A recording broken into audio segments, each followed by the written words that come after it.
3,000 টাকা মিলবে না এই মহিলাদের। কোন কোন মহিলারা পাবেন না অন্নপূর্ণা ভান্ডার?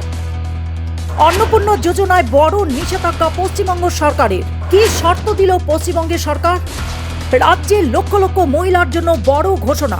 অন্নপূর্ণা যোজনার মাসে 3,000 টাকা দেওয়ার কথা জানিয়েছে পশ্চিমবঙ্গ সরকার, কিন্তু সব মহিলারা পাবেন না এই সুবিধা। সরকারি বিজ্ঞপ্তিতে স্পষ্ট জানিয়ে দেওয়া হয়েছে একাধিক কড়া শর্ত।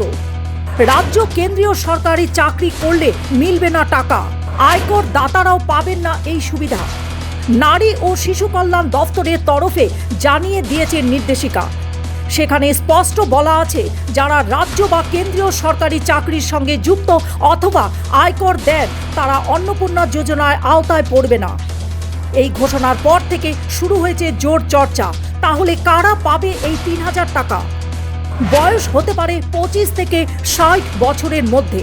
টাকা যাবে সরকারি ব্যাংক অ্যাকাউন্টে ডাইরেক্ট বেনিফিট ট্রান্সফারের মাধ্যমে।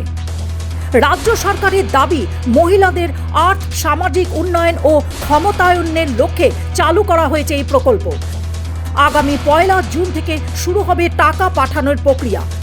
প্রতি মাসে সরাসরি ব্যাংক অ্যাকাউন্টে পৌঁছে যাবে 3,000 টাকা। কিন্তু এখানেই শেষ নয়। আগের সরকার জানিয়েছিল, নয়া এসআইআর তালিকা যাদের নাম রয়েছে তারা এই সুবিধা পাবে না।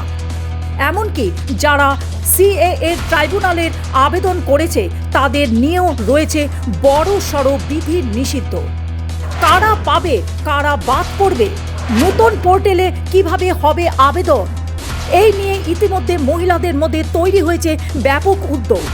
কিভাবে আবেদন করবেন? পুরনো আবেদনকারীরা কিভাবে স্ট্যাটাস দেখবেন? এই প্রশ্নের উত্তর দিতেই খুব শীঘ্রই নতুন পোর্টাল সরকার চালু করতে চলছে। তবে সবচেয়ে বড় প্রশ্ন, অন্নপূর্ণা যোজনায় এই কড়া শর্তের জালে শেষ পর্যন্ত 3,000 টাকা কতজন মহিলা পাবে সেদিকে নজর সকল মহিলাদের। News desk report, global news network.